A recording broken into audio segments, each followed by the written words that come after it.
정치권 소식 짚어보는 아침의 맞수 시간입니다. 패널 4분 모셨습니다. 강성필 더불어민주당 부대변인, 송영훈 전 국민의힘 대변인, 정혁진 변호사, 조기현 변호사 나오셨습니다.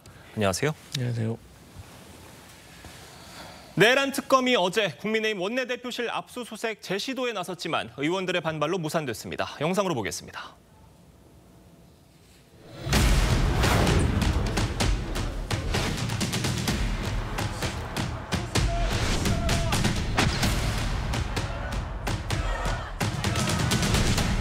야당 탄압, 정치보복, 압수수색 중단하라! 민주주의 파괴하는 정치특검 규탄한다! 정치 깡패들의 저질 폭력입니다. 원내대표실에 먼지까지 털어가겠다는 것은 더불어민주당의 내란정당 무리가 얼마나 허무맹랑한 거짓 선동이었는지를 자, 저희가 특검의 주장을 좀 살펴보면 비상겸에 대한 논의가 지난해 3월부터 시작이 됐고 그때부터 추경호 원내대표가 이걸 알았을 가능성을 배제할 수가 없다. 이겁니다. 송영훈 대변인님. 그래서 저희가 좀 단순한 사실만 좀 짚어봐도 지난해 3월에는 원내대표가 추경호 의원이 아니라 윤재옥 의원이었습니다. 그런데 지금 특검의 주장은 추경호 의원이 당시부터 이 사실을 알았고 이후에 원내대표가 돼서 계엄 해제 표결을 방해했다라는 논리인 것 같거든요. 이렇게 연결될 수가 있는 겁니까? 일단 특검의 언급이 예. 추경호 전 원내대표가 작년 3월부터 계엄을 알았다라고 하는 것이라면은 그것은 사실관계에 부합하지 않는다. 상당한 억측일 것으로 보인다라는 말씀을 드립니다. 일단 그 이전에 먼저 하나 전제해둘 것은 추경호 전 원내대표는 12월 3일 비상계엄의 밤 그 역사적 순간에 본인의 행적에 대해서 국민 앞에 가감없이 진솔하게 말할 필요는 있다고 생각합니다. 역사적 순간에 본인이 어떻게 책무를 다했는가 혹은 다하지 않았는가 하는 것은 대단히 중요한 문제이기 때문입니다. 그러나 작년 3월부터 알았다고 하는 것은 굉장히 설득력이 떨어지는 것이 작년 9월로 잠시 시계를 돌려보겠습니다. 예. 9월 1일에 국회 본청에서 여야 대표회담이 있었습니다. 그때 이재명 대표가 모두 발언해서 공개적으로 계엄설을 언급합니다. 예. 그 다음 날 아침 9월 2일에 있었던 최고위원회에서 한동훈 대표를 필두로 추경호 원내대표 등등 5명의 최고위원회 참석자가 일제히 계엄설을 반박합니다. 한동훈 전 대표는 계엄설의 근거가 뭐냐, 그것이 사실이라면 우리도 맞겠다라고 했고 추경호 원내대표는 계엄설이 가짜뉴스라고 했거든요. 다들 무슨 허무맹랑한 소리냐 이런 분위기였어요. 그렇습니다. 이미 인지하고 있던 상황에서 그런 대응이 일제히 나오기는 어렵다고 보기 때문에 작년 3월부터 알았다는 것은 상당히 근거가 부족해 보입니다. 지금 추경호 원내대표는 특검이 언제 소설가 집단이 됐느냐, 뭐 소설을 쓰고 있다 이런 식으로 비판을 했습니다. 그러니까 특검이 소설을 쓰고 있는지 아니면 추경호 전 원내대표가 거짓말을 하고 있는지는 사실 수사 결과를 지켜보면 알 일이고 예. 잘못된 사람은 거기에 대해서 책임을 지면 되는 거라고 생각을 합니다. 그런데 지금 한 4가지 정도 추경호 전 원내대표는 혐의 의심점이 있는 거예요. 첫 번째로는 그 긴박했던 계엄 당일날 의원총회를 열겠다. 이게 좀 비정상적으로 보인다는 거예요. 그냥 바로 그 본회의장으로 와가지고 계엄 해제 표결을 해달라고 했었어야지 그 긴박한 상황에서 의원총회를 한다는 것도 조금 어색하다는 면이 있는 것이고요. 두 번째로 그 어색한 그 의원총회도 장소를 3번이나 바꿨다는 것도 저희는 의심스럽다고 생각을 해요. 또 세 번째로는 한덕수 국무처리와 그 긴박한 상황에서 7분간 긴 통화를 했다는 것. 예. 그리고 7분의 통화 이후에 윤석열 전 대통령과 1분간 통화했다는 것. 그리고 마지막으로는 추경호 전 원내대표와 함께 있었던 7명의 의원들, 그중에서도 조지현 의원 같은 경우는 그 긴박한 상황에서 김용현 전 국방부 장관과 통화를 했습니다. 근데 통화 내용이 뭐냐고 물어보니까 지역구 행사 취소라는 거예요. 그러면 김용현 전 국방부 장관이 그 내란의 중심에 있던 사람인데 그 사람이 그 긴박한 상황에서 조지현 의원에게 내일 지역구 행사 취소됩니다라는 전화를 했을까? 여기에도 의심이 가기 때문에 어쨌든 결과적으로 계엄에 언제 인식을 했느냐, 그리고 계엄 방해에 가담했느냐에 대해서는 꼭 밝혀져야 될 부분이다 이렇게 생각합니다. 알겠습니다. 지금 그런 통화들이 지금 문제가 돼서 어떤 특검의 압수수색 이런 것들이 지금 진행이 된 상황인 건데 국민의힘에서는 조은석 내란 특검팀에 대한 고발을 검토를 하고 있다고 합니다. 압수수색 과정이 절차적으로 불법성이 있다라는 거예요. 일단 영장 집행 과정에 있어서 특히 그 핸드폰이 압수수색의 대상이었던 것 같은데요. 예. 어떤 사람 집 앞에 잠복하고 있다가 갑자기 출근하는 사람 핸드폰을 빼앗다시피 가져갔다는 거 아니겠습니까? 그때 이제 변호인의 참여권도 보장이 되지 않았고, 그다음 더 근본적으로 생각하는 것은 압수수색의 대상에 이번 수사와 특별히 관련이 없는 그러한 부분들까지도 대상물에 포함되어 있다, 이렇게 주장을 하면서 고발에 나섰다라고 하는데, 이 수사가 이런 부분들에 대한 특검에 대한, 오히려 이제 특검이 수사받는 그러한 일이 벌어질지도 모르겠다, 이런 생각이 들긴 하는데, 그런데 그 고발이 제대로 이루어질까, 그런 것들은 잘 모르겠고요. 예. 중요한 건 뭐냐면 결국은 특검이 이런 것들을 증거를 다 모아가지고 기소하지 않겠습니까? 그런데 그 재판 과정에서 이러한 압수수색으로 인한 것들이 불법 압수수색이고 결국은 증거 능력이 없다, 이런 부분들은 명백히 다투어지고 논란은 불가피해 보인다, 이런 생각 듭니다. 지금 국민의힘의 이런 당직자 압수수색은 좀 불법성이 있다라는 주장에 대해서 특검이 반박을 했습니다. 뭐라고 했냐면 원내대표실에 범죄와 관련된 어떤 메모나 증거가 있는지 모르기 때문에 사실상 수색이나 탐색 주체가 당직자가 되는 것이라고 반박을 했거든요. 그런데 이거를 좀 다시 해석을 해보면 당시 계엄 사태 당시에 원내대표실과 관련이 있는 뭐 어떤 것들에 대해서도 우리가 좀 들여다보고 압수를 할 수 있다, 이렇게 들리거든요. 어떻게 보십니까? 형사소송법상의 압수수색 대상은 죄를 범했을 거라고 의심이 있는 곳에 해당 사건과 상관이 있는 부분에 대해서 압수수색을 하고요. 압수수색을 할 때는 그 대상과 목적물이 특정됩니다. 그러니까 당시 지금 특검이 이 추경호 원내대표 등 국민의힘 의원들 관련된 부분을 들여다보는 것은 계엄 해제 표결 방해였고, 그게 이루어졌던 것이 계엄 해제 표결이 있던 직전, 그러니까 계엄 선포 이후 계엄 표결 해제까지의 시간 동안 있었던 일을 확인하겠다는 거 아니겠습니까? 그때 추경호 원내대표와 부대표 단위 원내대표실에 머물고 있었습니다. 그러면 거기에 있었던 당직자들도 관련된 보좌를 계속 했었을 것이고 오고 간 연락이 있었을 것입니다. 관련된 메모가 있을 수 있을 거고요. 당연히 이 수사, 그러니까 내란 중요 임무 종사자 피의자로 적시된 추경호 원내대표의 혐의 사실을 확인하기 위해서는 원내대표실이 특정이 된 거고요. 관련돼서 원내행정실 직원 5명도 특정이 돼서 수사 대상이 된 겁니다. 여기에 어떤 불법이 있는 거죠? 저는 이 압수수색 영장을 발부할 때 법원이 이런 부분을 다 들여다보고 관계가 없었다면 그 부분은 그어버립니다. 그런데 포함이 돼서 압수수색 영장이 발부됐다면 수사 대상이 된 것이고 적법한 절차였다, 그렇게 보면 될 것 같습니다. 알겠습니다. 지금 민주당에서는 계엄 선포 당일에 국민의힘 소속 지자체장들이 계엄에 가담했다는 의혹도 제기를 하면서 특검 수사가 필요하다, 이렇게 주장을 하고 있는데, 어제 오세훈 서울시장이 국회를 찾아서 강하게 반박을 했습니다.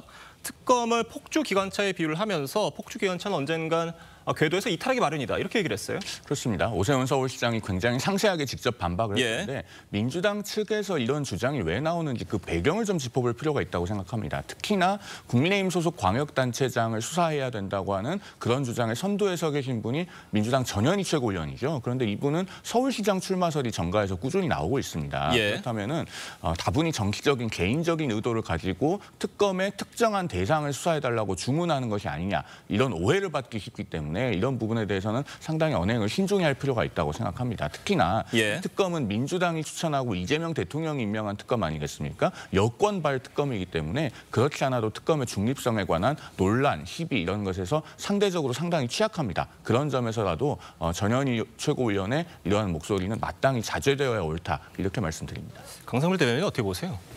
이제 오세훈 서울시장으로서는 내년도 서울시장에 출마할 유력한 후보 아니겠습니까? 네, 그런 입장에서 대통령 임기 초반에 열리는 지방선거에서 사실 야당이 불리한 어떤 입장에 있다는 것은 본인이 잘 알고 있을 겁니다. 그런 차원에서 현재 대통령 지지율도 높고 또 정당 지지율 차이가 많이 나기 때문에 본인으로서는 이러한 주장을 하고 이런 걱정을 할 수도 있다고 생각하는데, 근데 전현희 최고 같은 경우는 사실 뭐 서울시장에 출마할 것으로 예상이 되는 민주당의 후보 중에 한 명이긴 하지만 뭐 이분은 뭐 강남에서 24년 만에 또 민주당 깃발을 꽂았던 어떤 경력이 있고 확장성이 있기 때문에 굳이 뭐 이런 지방선거를 대비해가지고 표적으로 이렇게 단체장들을 폄훼하는 그런 의도는 없었을 것 같다. 그저 담담하게 본인도 법률가 출신이기 때문에 법률적인 어떤 논리에 따라서 이런 지적을 하는 것 같다, 이렇게 보여집니다. 알겠습니다. 다음 소식으로 넘어가 보겠습니다. 그동안 여권에선 검찰청을 없애고 새로 만들 중대범죄수사청을 행안부와 법무부 중 어디에 둘지를 두고 갑론을박이 있었습니다. 민주당이 어제 의총을 열어서 당내 의견을 수렴했는데요. 관련 얘기 들어보겠습니다. 행안부에 두자는 의원님들이 대다수셨고 법무부에 두자는 의견은 없었습니다. 총리 산하에 두자는 의견도 있었습니다. 당 지도부에 일임하기로 했습니다. 지금 그런데요, 이게 행안부냐 법무부냐 뭐 지금 이 얘기를 하고 있을 게 아니라 검찰을 해체하는 것 자체가 굉장히 해악이 크고 우려가 상당하다라는 목소리가 야권뿐만이 아니라 법조계에서도 나오고 있는 상황이거든요. 그런데 지금 민주당에서는 어쨌든 강경파의 뜻대로 뭐 행안부에 두자는 의견으로 흘러갔다는 겁니다. 어떻게 보셨어요? 매우 적확한 지적이십니다. 중수청이라고 하는 기관을 새로 만들면서 그것을 행안부 산하에 둘 것이냐 법무부 산하에 둘 것이냐가 본질이 아닙니다. 검사의 보안 수사 요구권이나 보안 수사권, 수사 지휘권 아무것도 없는 상태에서 이른바 수사와 기소의 분리라는 미명하에 경찰의 수사를 통제할 수 있는 수단을 아무것도 안 남겨놨을 때 어떻게 될 것인가. 국민들께서 그 피해를 다 감당하셔야 되지 않겠는가. 이게 핵심이거든요. 올해 6월 12일에 기소된 의정부경찰서의 정모경이라고 하는 사람이 있습니다. 언론에 올해 7월에 대대적으로 보도가 됐는데요. 그 공소장 내용을 보면 이 경찰은 그 대출 중개업자인 피의자로부터 22차례에 걸쳐서 사건 관련된 뇌물을 2억 원을 넘게 받았습니다. 그러면서 허위로 피의자 신문 조서를 작성하고 사건 기록을 멋대로 폐기하고 허위로 또 사건 정보 시스템에 입력도 합니다. 이런 일들이 2020년과 2021년에 있었는데 최근에야 밝혀져서 기소가 됐습니다. 그런데 지금 민주당이 디자인하고 있는 시스템이라면은 사건이 이렇게 경찰에서 암장되어도 밝혀낼 방법이 사실상 없게 됩니다. 그런 부분을 어떻게 해결할 것인가가 문제 논의의 본질이 되어야지 중수청을 행안부에 놓느냐 법무부 산하에 놓느냐 이것이 핵심이 아니다라는 말씀을 다시 한번 드립니다.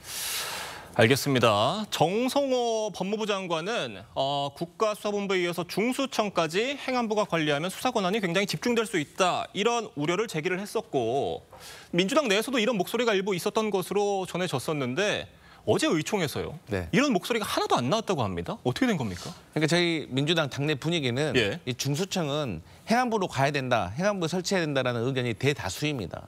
그러니까 많은 법률가들은 사실 수사도 법무 행정의 일환이고 수사 인프라가 법무부에 많이 있기 때문에 사실 중수청이 법무부에 설치하는 것이 맞는 것 같다라는 의견도 상당히 있지만 지금 현재 검찰 개혁의 핵심인 수사와 기소 분리를 하는 그 취지를 본다고 하면 법무부에 중수청과 공소청을 두 개 다 설치하는 것은 상당히 위험하고 이게 검찰 개혁에 과연 의미를 퇴색시키지 않을까라는 걱정이 있고 국민들이 불안해한다는 것입니다. 그렇기 때문에 행안부로 설치해가지고 어떤 중수청과 공소청, 그러니까 검사들의 어떤 모여 있는 그 법무부 내의 어떤 관행을 깨는 것이 핵심이다라고 생각을 하고 지금 현재 검찰 개혁과 관련해가지고 국민의힘과 민주당이 바라보는 본질이 좀 다른 것 같아요. 그러니까 민주당이 바라보는 거는 그동안 검찰이 수사와 기소를 독점을 하면서 사실 과거 김건희 여사 같은 경우도 검찰이 무혐의 처리하고 불기소 처리해버리니까 재판도 받지 않는 이런 것을 해결하자는 것이 저희는 검찰 개혁의 본질이기 때문에 다소 법무부에 설치하는 것도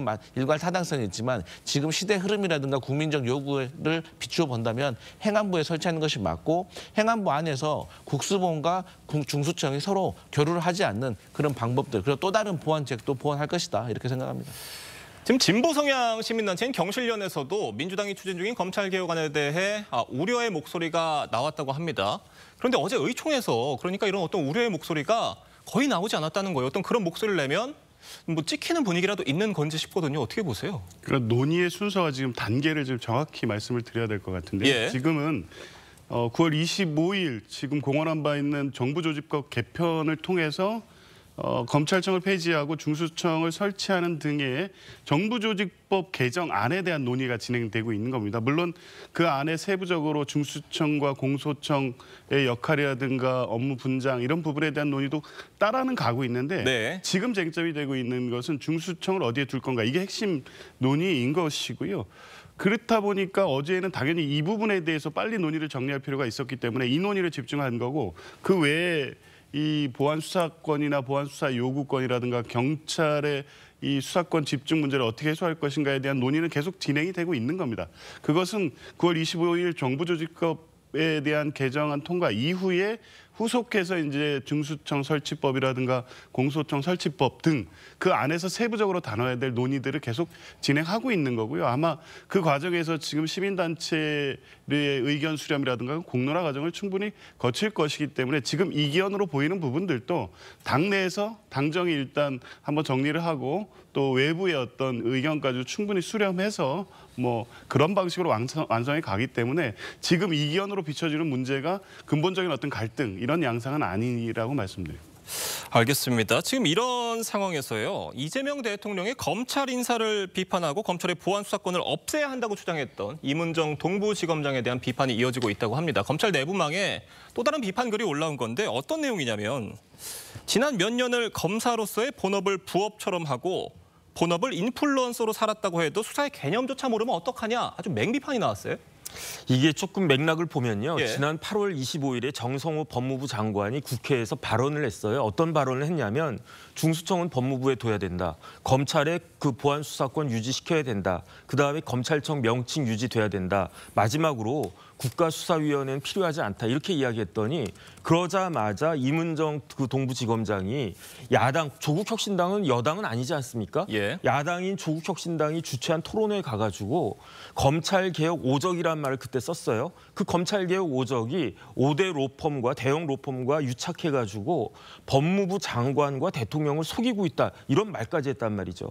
현직 검사장이 야당 토론회에 가가지고 주무장관 심지어 대통령까지 비난하는 게 이게 상식적으로 말이 되겠습니까? 그런데 중요한 건 뭐냐면 이문정 검사장이 예컨대 검찰 내에서 신망이 있고 일도 잘하고 열심히 한다. 이런 분이다라고 인정을 받고 있으면 모르겠는데 그렇지 않다는 거죠. 그런 분이 저렇게 이야기를 하니까 현실도 모르면서 저런 이야기하는 것이 아닌가. 저는 그런 생각이 들고요. 그다음에 만약에 진짜로 검찰 개혁이 개악으로 된다든지 이렇게 되면 졸속으로 된다든지 그러면 우리나라가 우리 사회가 엄청난 혼란에 휘말릴 것이다. 이건 모두가 다 알고 있는 것이다. 저는 그런 생각 듭니다. 알겠습니다. 이 소식도 좀 짧게 짚어보겠습니다. 지금 민주당에선 이재명 대통령이 당대표던 시절 일어난 피습 사건을 두고 윤석열 정권이 축소 왜곡했다면서 전면 재수사를 촉구하는 목소리가 나왔습니다. 정청래 대표 발언 들어보겠습니다.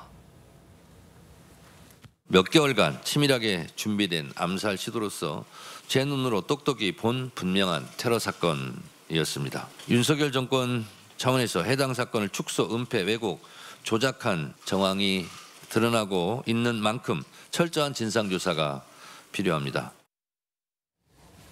이게 지난해 1월이었잖아요. 네. 이재명 대표 피습 사건에 배후가 있고 그 배후에 대한 수사를 좀 축소시키기 위해서 윤석열 정권이 좀 개입을 했다 이런 주장인 것 같은데 이게 일단 20개월이 넘은 시점에 지금 다시 꺼내든 거고 무엇보다 대법원에서 확정 판결까지 난 사안이어서 법원도 다 들여다보고 판단이 내려진 사안이거든요. 어떻게 보십니까? 그러니까 이제 민주당의 박선원 의원 주장에 예. 따르면은 이제 국정원에서 당시에 그러니까 대테러팀에서 부산 강서경찰서에 대해 사건과 자료를 조금 공유하자라고 했는데 거절을 했다는 거예요. 이것도 상당히 이례적인 것이고 또 국정원의 내부에 있는 법률 담당 부서에서 테러의 그 가능성을 배제할 수가 없다라고 했는데 국정원 법률특보인 김상민 특보가 테러가 아니다라는 식으로 축소를 했다는 이제 문건을 박선원 의원이 주장을 하고 있는 거예요. 예. 그런데 당시에도 저희 민주당이 봤을 때는 부산 강서경찰서가 테러 현장을 물청소를 바로 해버리고 와이셔츠를 벌어버리고 그리고 이제 이재명 대표와 관련된